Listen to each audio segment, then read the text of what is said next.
Que el Señor les bendiga, hermanos. Vamos a abrir nuestras Biblias en Efesios 2:8. Efesios 2:8. Vamos a estar hablando esta mañana detalles importantes que debemos conocer sobre la salvación. Dios bendiga a mi hermano Maynor, celebrando la 14. Efesios 2:8. Cumpleaños 14, usted es otra cosa, ¿entiende? Efesios 2:8. Vamos a estar hablando detalles importantes sobre la salvación. Yo sé que la mayoría de nosotros venimos de la iglesia tradicional y nos hablaban de una gracia, pero cuando se ponía en práctica no había gracia. No había gracia porque usted tenía que hacer obras. No sé si usted lo recuerda. No había gracia, pero si hablaban de una gracia. Por ejemplo, el perdón de pecado. ¿Qué tenía que hacer usted por un perdón de pecado? Tenía que ir a pagar una penitencia. No sé si recuerda esa parte. Yo recuerdo que nosotros lo hacíamos. Yo estudié en un colegio católico.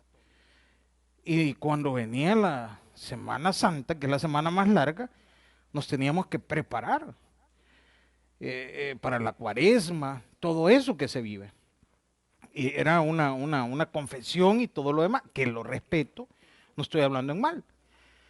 Pero cuando venimos a la iglesia cristiana y nos hablan de una salvación por gracia, caemos en duda. Entonces, ¿somos salvos por gracia o por obras? ¿Cuántas veces se ha preguntado usted eso? ¿O cuántas veces la gente nos ha confrontado a nosotros y nos dice, cuando yo tenía un amigo en El Salvador, y yo llegaba y él me decía a mí, porque cuando yo le evangelizaba, yo le decía, si vos morís ahorita, ¿dónde iría tu alma? Y él me decía, al infierno. Al infierno, así me lo decía. Entonces, y él me preguntaba a mí, y si vos morís ahorita, ¿dónde iría tu alma? Al cielo. Y él me decía, más te condenás, me decía a mí. Se enojaba porque yo le decía eso. Y yo lo entendía a él. ¿Por qué? Porque no conoce la verdad. ¿Cuántos de nuestros amigos nos tratan, perdóneme la palabra que voy a decir, de locos cuando usted le responde así? Y tal vez nosotros nos quedamos con la duda porque no tenemos textos bíblicos para defendernos. Y ahora vamos a hablar sobre detalles. Y el primero que vamos a ver es la salvación es por gracia. Vamos a ver muchos detalles de la salvación. Efesios 2:8, 9. Y esto lo vimos también en el estudio de Efesios. Cuando lo tengan me dan un fuerte amén. Vamos a leer la palabra de Dios en el nombre del Padre, del Hijo y con el poder de su Santo Espíritu. Leámoslo juntos. Porque por gracia sois salvos por medio de la fe. Y esto no es de vosotros, pues es don de Dios, no por obras. Vuelva a leer el 9. No por obras. Oramos. Padre, gracias por esta mañana que nos regalas. Gracias por el primer domingo del mes de junio, Señor. Gracias por este sexto mes del año 2022. Ponemos en tus manos este mensaje, que sea de bendición, que puedas tú edificarnos, poder entender ese sacrificio tan grande en la cruz del Calvario. Gracias por todo lo que tú hiciste, por morir por nosotros. En el nombre de Jesús te hemos orado. Amén y amén. Pueden sentarse, hermanos. La pregunta sería, ¿la salvación es por gracia? Claro, hermanos. A mí me gustaba cómo lo explicaba el pastor fundador.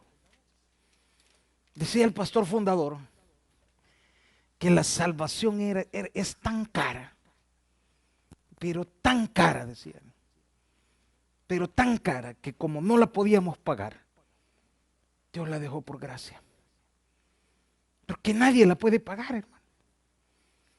No hay una forma como usted, por sus medios, la pudiera pagar. Vámonos por obra. Y lo hemos hablado, lo hablábamos en Efesios, lo hablamos en Gálatas, que el hombre no va a ser justificado por obras, Porque si por obras de la ley el hombre tuviera que ser justificado, todos estamos condenados. Porque la ley decía, o la ley dice, que con una acusación que usted tiene, usted está condenado, con una. Con una. Hablemos de los 10 mandamientos. En este momento, y estamos hablando, una acusación. Hablemos en este momento. Si Cristo viene y nos vamos por la ley, ¿se va o se queda? Nos quedamos. ¿Cuántas mentiras hemos dicho? Comenzando desde los niños de escuela bíblica. Yo recuerdo que, voy a hablar de mi familia porque la que tengo. A mi hijo les ponían en la escuela, los que hoy ya no, les ponían una cara, cara bonita, cara medio triste y cara enojada cuando se portaban mal. ¿Cuántos se acuerdan de eso? Entonces aquel un día quiso falsificar la carita. Y tenía como 5 años. Quiso falsificar la carita. Entonces aquel se había portado mal. Y como yo les digo a mis hijos, miren hijos, yo en ese río ya me he bañado y sin guacal. No me van a engañar. Yo ya pasé por allí. A mí me quieren engañar. Entonces, ahora, yo les pongo el ejemplo de mi hijo. ¿Cuántos de los que estamos aquí hemos hecho cosas ilícitas? Entonces, la pregunta sería, si la salvación fuera por obra, nadie de esta iglesia se va. Ahora me entiende por qué la salvación es tan cara y no se la lleva de puritano, que por eso Dios necesitaba un Salvador, que era Cristo, que tenía que ir a la cruz. Necesitábamos un Salvador. Entonces ahí es donde encontramos este versículo, porque por gracia, una salvación inmerecida. Usted no lo merecía, yo no lo merecía. Yo no era digno de esa salvación. Pero por gracia, Dios dijo, mira, si no mando a Jesús, ¿cómo va a ser salvo José? Tengo que mandar a Cristo. Ponga su nombre. No había una razón más como usted se pudiera salvar, como yo me pudiera salvar. Entonces, por gracia tenía que venir Cristo. Ahí entró por medio de la fe. ¿Qué es lo único que usted tuvo que hacer? La fe, creer en Él. Y ya vamos a ver el termómetro de fe que usted debe tener. Porque muchas personas dicen tener a Cristo como su Salvador personal. Yo no estoy para juzgar a nadie ni para señalar, decir esta persona lo tiene, esta persona no lo tiene. Yo no soy quien para decir eso. Pero ya vamos a llegar a ese punto. Pero ahí dice eso por fe. Y dice ahí, y esto no es de vosotros, pues es donde, ¿qué dice ahí, hermano? Y mire qué interesante. ¿Cuántos ya tenemos a Cristo como nuestro Salvador personal?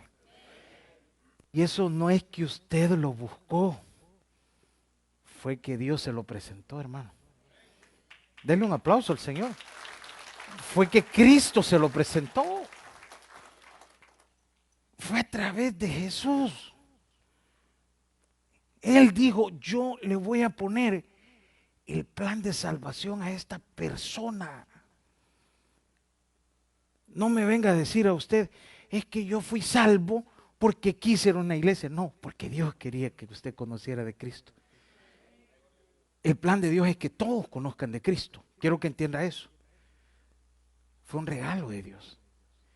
Este día, si usted está aquí, lo ha traído su mamá, lo trajo su esposo, su esposa, quien lo trajo aquí. No piense que usted diga, es que no sé por qué estoy aquí, porque Dios lo quería traer. Ese era el plan de Dios. Porque ahí dice, y esto no es de vosotros. Dice aquí, pues es un don de Dios. Dios te quería tener aquí. Si aprovechas la oportunidad de llevártelo en tu corazón, gloria a Dios. Pero si no la aprovechas, pues es decisión tuya. Dios ya hizo su trabajo de presentarte el plan de la salvación, de ponerte una predicación de salvación, de explicarte que no es por obras, como muchas veces tu interior te acusa, como tus amigos te juzgan y te dicen, y de qué te sirve que aceptes a Cristo, de qué te sirve que puedas asistir a una iglesia. Te estamos hablando que la salvación es por gracia. Y me gusta lo que dice después, el 9. No por obras, para que, ¿qué dice ahí, hermanos? Nadie se gloríe. Es decir, que como Cristo fue a la cruz, el trabajo lo hizo Él. Nadie se tiene que gloriar de nada este día. Ninguno de nosotros se tiene que sentir superior al otro. Ni un predicador, ni un pastor, ni un servidor, ni un miembro de iglesia, ni por los bienes, ni por lo que usted tenga. Todos somos iguales. El que hizo el trabajo de la salvación fue Cristo. Pero ahí todos somos iguales. Todos somos iguales. No es por obra para que nadie se gloríe. Interesante esa parte, ¿verdad? Es decir, que el que está a la par suya no tiene de nada de qué gloriarse por haber obtenido su salvación. No valíamos nada. Yo siempre que predico aquí, yo digo que yo soy la persona menos indicada para estar predicando esta mañana aquí. Pero por la misericordia de Dios aquí estoy. Es la misericordia de Dios. Yo soy la persona menos indicada, la persona menos preparada en teología. Pero es la misericordia de Dios que lo hace. Y ahí es donde usted puede decir, ¿para qué? Para que nadie se gloríe. ¿Sabe por qué muchas veces Dios nos deja un pasado? Para que no tengamos de nada que jactarnos. Y cada vez que usted se quiera sentir un poquito ahí, usted se acuerda de la arrastrada que traemos atrás. Y es que se va a gloriar usted de las salidas de la cárcel, del alcoholismo. ¿De qué nos podemos gloriar esta mañana? En cambio, Cristo tiene que gloriarse porque de ahí te sacó. De ahí te sacó. Gloria a Dios. De ahí te sacó. Esa es la gloria de Cristo, que antes no valías nada. Nadie creía en usted. Y ahora toda la gente confía en usted.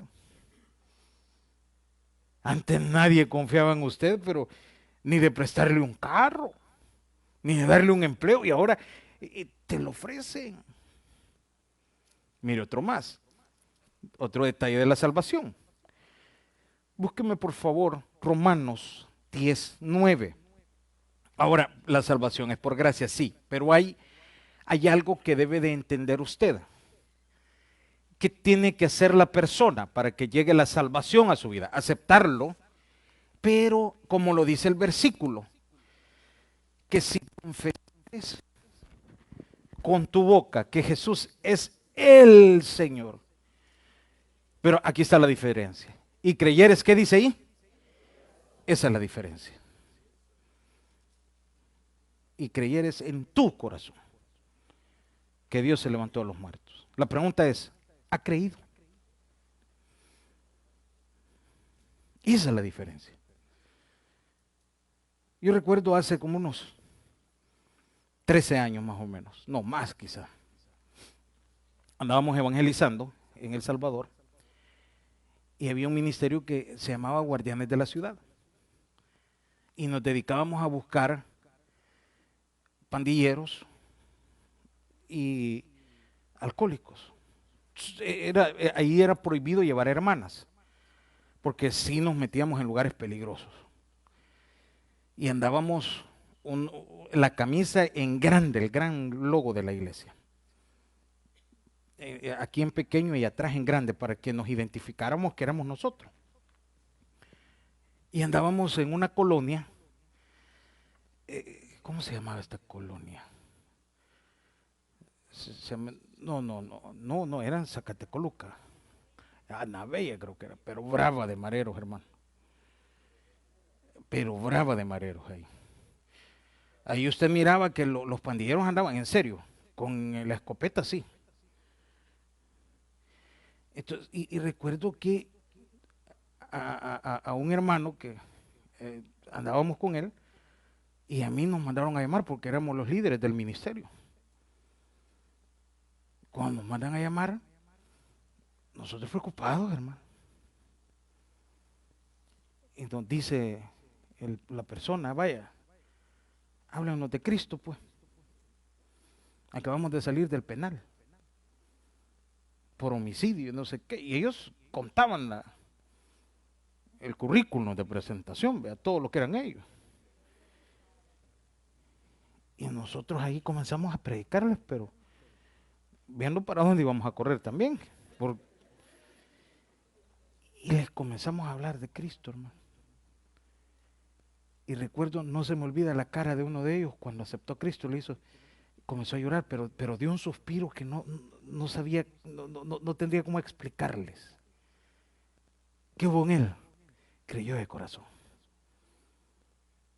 Y comenzó a llorar, y comenzó a llorar, y comenzó a llorar. Y no paraba de llorar. Y yo lo entendía porque el día que yo verdaderamente acepté a Cristo, me pasó lo mismo. Yo recuerdo que pasé asistiendo a una iglesia un año. Iba a varias iglesias, asistí, y cuando llegaba el hermano, por eso yo les digo a ustedes que yo fui evangélico un año. Un año fui evangélico. Todo el año 2004. A mí me gustaba escuchar las predicaciones. Pero yo no aceptaba a Cristo. Hasta el 2005 acepté a Cristo. Un 30 de enero del 2005. Pero ese día que acepté a Cristo, ¿qué hice? Creí de corazón. 2004 no. Y esa es la pregunta para usted este día. Porque hay personas que solo dijeron haber creído en Cristo, pero no de corazón. ¿Cuál fue esa? Señor Jesús, yo te recibo, pero que se apure este hermano. Yo te recibo como mi Salvador personal. Creo que eres Dios. Pero para que se vaya el hermano, eso no fue de corazón. Y el alma se cuenta, sí, pero no fue de corazón. No hubo un cambio en esa persona. Y ahí es donde la gente dice, pero mira, si aquel iba a la iglesia. No, fue multitud, no fue discípulo. Fue multitud. Aquel que verdaderamente aceptó a Cristo, sigue Cristo. Tuvo un encuentro de corazón. Y ahí lo dice, Romanos 19, dice, que si confesares con tu boca que Jesús es el Señor, una cosa es confesarlo con su boca, y creyeres en tu corazón que Dios se levantó de los muertos. Esa es la diferencia. ¿Lo cree usted esa parte? ¿Está seguro usted con esa parte? Cuando una persona de verdad acepta a Cristo y se le notan las lágrimas, de eso estamos hablando. Mire, otro más. Búsqueme por favor Primera de Corintios 6:9.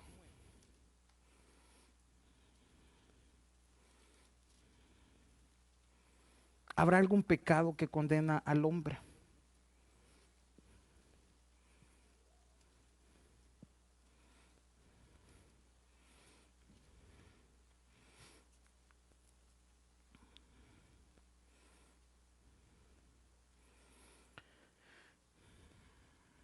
Primera de Corintios 6:9. El apóstol Pablo escribe esta carta a una iglesia llena de pecados. Pero cuando escribe esta carta, comienza a cuestionar todo lo que se vivía. Esta la vimos en estudio bíblico. Hablábamos que un tal Chloe llevó el informe de los problemas que habían en la iglesia de los Corintios. Pero cuando Pablo lo lleva, aquí está hablando sobre lo que condena al hombre. Pero habla de varios pecados. Pero vamos a hablar qué condena al hombre. Pero habla de varios pecados. Pero ¿qué condena al hombre? Mire lo que dice ahí. ¿No sabéis que los injustos no heredarán el reino de Dios? ¿Qué no heredarán el reino de Dios?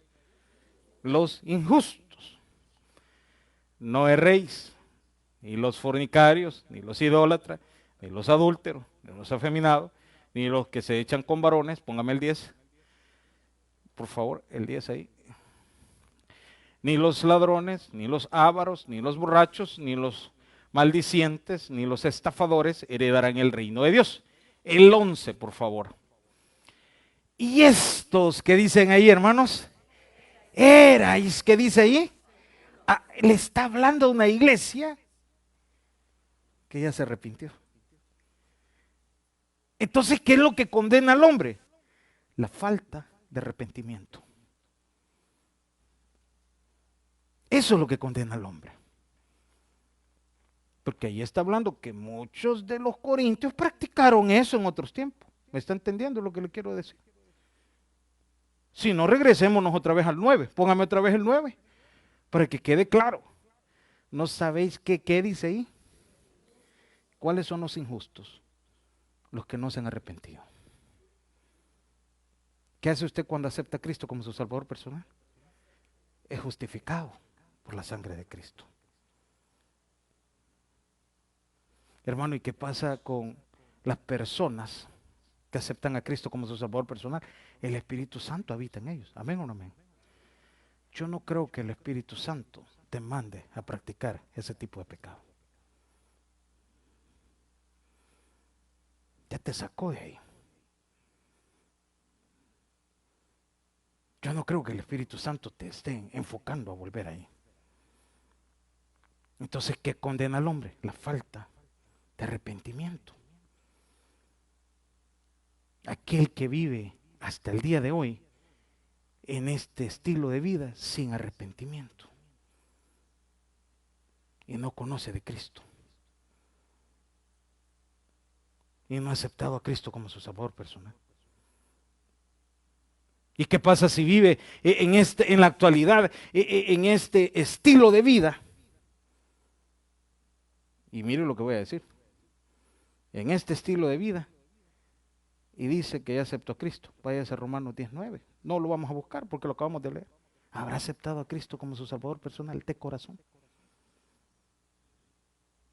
Esa sería mi pregunta. Esa será la orden que el Espíritu Santo le da. Le tenés que ser infiel a tu esposa. Tenés que robar.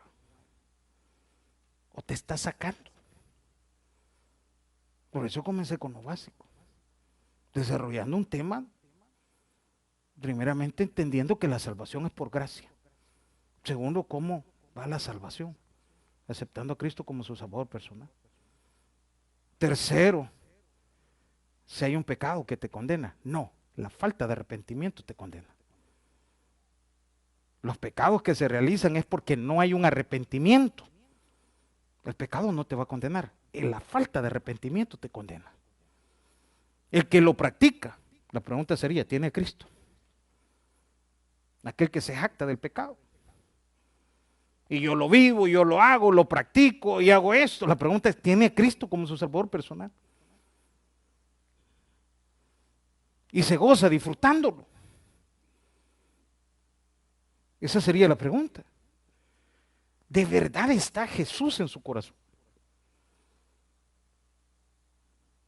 Ahora mire otro más, siempre en este mismo, 3:18, Juan 3:18, que condena al hombre.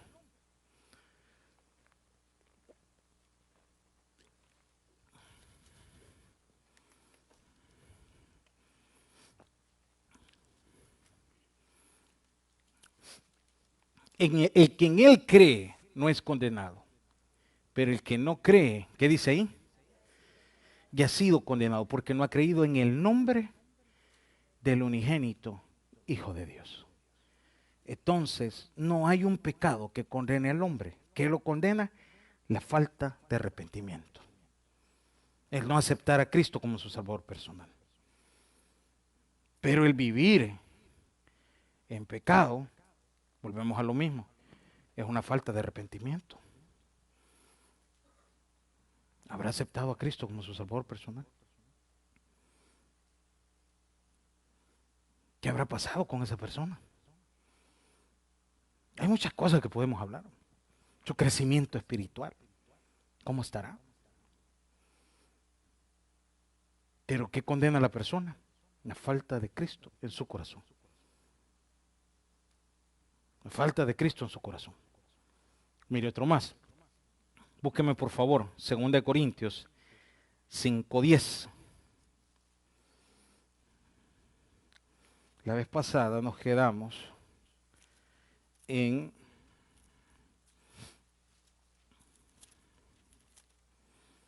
Segunda de Corintios 5:10.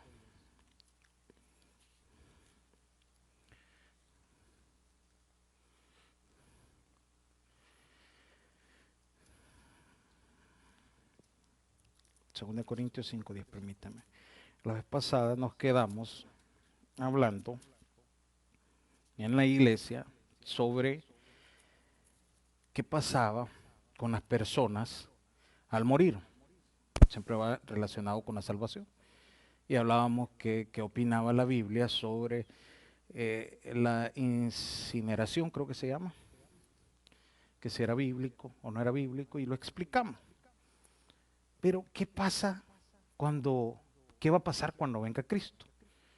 La iglesia pasa al tribunal de Cristo, es parte de la salvación, pero con cuerpo glorificado. Y esto es lo que vamos a hablar este día, que tiene que ver con la salvación. Segunda de Corintios 5:10, mire lo que dice. Porque es necesario que todos nosotros comparezcamos ante el tribunal de Cristo, para que cada uno reciba según lo que haya hecho mientras estaba en el cuerpo, sea bueno o sea malo. Pero ¿para qué es el tribunal de Cristo? El tribunal de Cristo no es para condenar a la iglesia. Desde el momento que usted se va en el rapto de la iglesia es salvo. ¿Estamos bien hasta ahí? El tribunal de Cristo, ¿para qué es? Para recibir los galardones o las coronas que usted hizo mientras estuvo en este cuerpo. Todo lo que usted hace por Cristo ahorita. Las almas. Y saqué un par de datos de los galardones, y ya lo hemos predicado en otras ocasiones. Pero alguien me hacía un par de preguntas esta semana. Por ejemplo, búsqueme por favor 1 Corintios 9:25.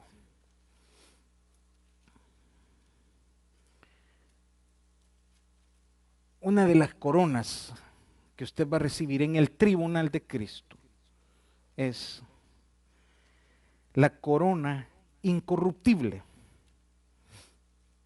¿Cuál es esa, hermano? Aquel que luchó toda la vida por cambiar su testimonio. El viejo hombre. Luchó y luchó y luchó. Dice que todo aquel que lucha, de todo se abstiene, ellos, a la verdad, para recibir una corona corruptible. Pero nosotros, ¿una qué dice ahí, hermanos? Me gusta esta parte, porque aquí el apóstol Pablo habla de los deportistas. Los deportistas, ellos se meten a un gimnasio, ellos se meten a hacer ejercicio, deportes extremos, pero reciben una corona, y ahí dice corruptible, una corona que se termina. Pero todo lo que usted está haciendo por Cristo es algo que va a quedar eterno. Y ahorita muchas veces nos abstenemos ¿de qué? Del viejo hombre. de volver al alcohol, de volver a las drogas, de volver a los hábitos que antes tenía, de las luchas, porque usted quiere ser una nueva criatura en Cristo. Cuando usted llegue al cielo, usted va a recibir esa corona incorruptible. ¿Por qué? Porque luchó hasta el final.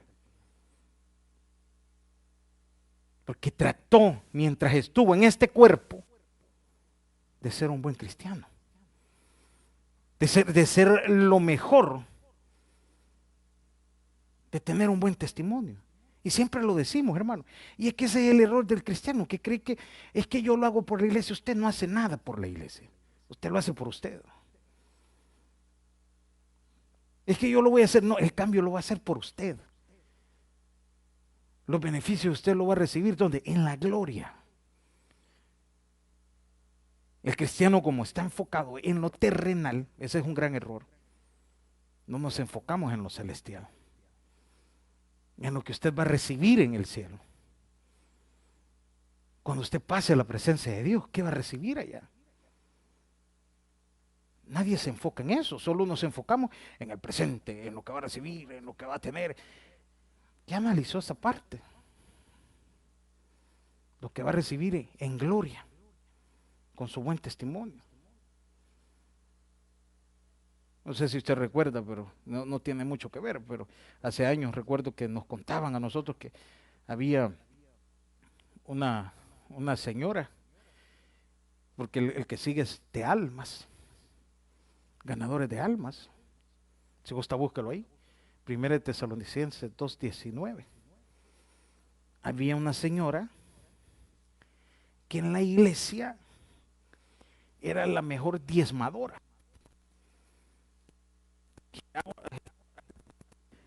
Ya está. Giraba unos cheques grandes a la iglesia. Y cuando ella llegó al cielo, comenzó a ver las mansiones que habían allá. Y los lotecitos que habían también. Y ella miraba un hermanito en la iglesia, que la camisita bien, con hoyos. Y nunca daba una ofrenda el hermano, porque no tenía. Pero era un gran ganador de almas el hermano. Cuando ella entró al cielo, digo, esta mansión es la mía, porque creo que pagaba allá todos los diezmos. Y esta champita es de aquel hermano que no daba nada el hermano. No daba nada, este hermano era tacaño. Y cuando les comenzaron a dar los lotecitos allá, al hermano le dieron la mansión. Y a la señora le dieron la champita. Y amó la hermana y dijo, mire, pero es que aquí yo tengo las cartas de donaciones. Estas son las donaciones que yo di, exentas de taxas, que las presenté a la IRS. Es que esto es por alma, papá. ¿Cuántas almas ganaste? No ganaste nada. No ganaste nada. Nunca llevaste un invitado a la iglesia. Y me gusta eso, dice ahí, porque cuál es nuestra esperanza y gozo y corona de que me gloríe, dice. No sois vosotros, ¿sí? Delante de nuestro Señor Jesucristo en su venida. Las almas. Y la iglesia eso no lo valora. Y los pastores predicamos, vaya a ganar almas y usted cree que es paja. Y usted cree que estamos locos. Y usted cree que esto es una locura. Y usted cree que esto es... Y cuando pase la gloria, hermano, ¿qué va a reclamar allá? ¿Cuántas almas? Y se lo dejo en su corazón. Estamos a junio, 6 meses del año. ¿Cuántas almas ha ganado? ¿Cuántas? Se lo voy a poner fácil. ¿Cuántos invitados ha traído a su iglesia? El favor no es para nosotros. El favor es para ustedes. Sus coronas. sus coronas. Cantamos el corito, ¿verdad? Cuando allá se pase lista. Pero el tribunal de Cristo, papá. ¿Y qué vas a sacar allá? Si vas a ser salvo, gloria a Dios, sí, está bien. Pero ¿y tu corona qué llevaste en el reino de Dios? ¿Qué hiciste? Te peleaste y eso te desenfocó. Eso fue todo. Mire otro más. Santiago 1:12. Creyente que soporta la prueba.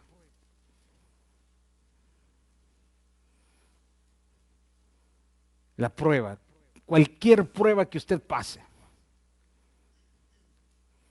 Cualquier prueba que usted pase.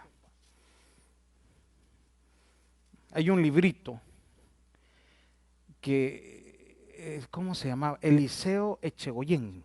No sé si usted lo logró ver en El Salvador, vendían ese librito. Eliseo Echegoyen, un pastor. Tiene 14 páginas ese librito. A mí me lo regalaron. De la misión centroamericana. Él fue de los fundadores de la misión centroamericana. Yo creo que ya pasó a la presencia del Señor este pastor. Pero en esas 14 páginas él cuenta cuando iban a evangelizar. Y lo que me llamó la atención es que él habla de un pueblo que se llama, en aquel tiempo era un cantoncito, ahora creo que es ya un municipio, San José Arriba. Y dice que él se convirtió por un misionero que cuando él llegó a evangelizar, lo persiguieron con piedras, porque lo trataron por hereje. Y a él le impactó eso. Y él se convirtió al cristianismo por el testimonio de alguien que soportó la prueba. 14 páginas tenía el librito, chiquito, pero gran enseñanza la que da. Porque a veces la iglesia se queja por pruebas. ¿Cuál puede ser una prueba para ustedes? Y aquí en Estados Unidos nos confundimos con las pruebas. Ay, que mire, la prueba que tengo es que no puedo pagar la luz. ¿Cuál es esa prueba, hermano? Apague el aire acondicionado un rato y le va a bajar. Baje los costos de su vida y le va a bajar. Deje de ir a McDonald's, hombre. O sea, que aquí el problema es económico, hermano. Yo siempre lo digo bien claro, lo digo yo.